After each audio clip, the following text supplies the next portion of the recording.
আসসালামু আলাইকুম। আপনি ভুলে মেইল সেন্ড করে ফেলছেন, সেই মেইলটা কিভাবে ব্যাক আনবেন আজকের এই ভিডিওতে আমি আপনাদেরকে দেখাবো। তো ভিডিওটি স্টার্ট করি। আমরা প্রথমে যে কোনো ব্রাউজার দিয়ে আমাদের জিমেইলটাকে এভাবে ওপেন করে নিব। জিমেইলটা ওপেন হওয়ার পরে আমাদের ইন্টারফেসটা ঠিক এভাবে দেখাবে। তো যেহেতু এটা একটা সেন্ড আইটেমের বিষয়, সেহেতু আমরা সেন্ড আইটেমে একটা ক্লিক করে দেব। তো সেন্ড আইটেমে ক্লিক করার পরে আপনারা উপর দিকে দেখতে পাচ্ছেন সেটিং নামে একটা অপশন দেখাচ্ছে, এখানে একটা ক্লিক করে দেবেন। ক্লিক করার পরই বন্ধুরা দেখতে পাচ্ছেন সি অল সেটিংস একটা কিন্তু অপশন দেখাচ্ছে, আর এই অপশনের ভিতরেই আমাদের সেই সেটিংটা লুকায়িত আছে। তো আমরা এই সেটিংয়ে ক্লিক করেই বাকি অপশনগুলা ফলো করব। তো এই অপশনে একটা ক্লিক করে দিলাম।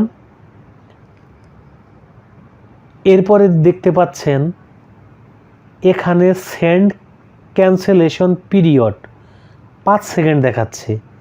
তো আমরা এই 5টাকে 30-এ কনভার্ট করব। এখনই কিন্তু আপনাদের সেটিংটা কমপ্লিট হয়নি। এরপরে আমরা নিচের দিকে স্ক্রল করতে থাকব এবং দেখতে পাচ্ছি সেভ চেঞ্জ নামে একটা অপশন দেখাচ্ছে, এখানে ক্লিক করে দিব। বাস আমাদের কিন্তু সেটিংটা ওকে। তো এখন আমরা একটি মেলকে ট্রায়াল হিসেবে পাঠাবো এবং সেটাকে আমরা ব্যাক আনবো। তো আমরা যেভাবে মেল পাঠাই ঠিক সেভাবেই আমরা টুতে একটা মেল অ্যাড্রেস লিখব, সাবজেক্ট এটা টেস্ট আকারে যেহেতু পাঠাচ্ছি টেস্ট দিলাম, হাই দিয়ে সেন্ড করলাম।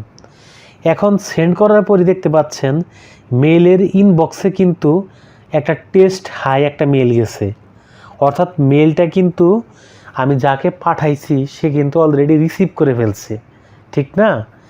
এখন আমি সেই ম্যাজিকটা আপনাদেরকে দেখাই।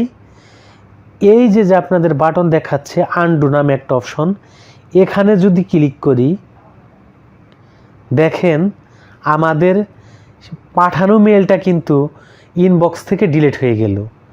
আর এভাবে আপনি যতবারই ভুল করে আপনার মেলটাকে পাঠান আপনি ততবারই সেই মেলটাকে ব্যাক আনতে পারবেন।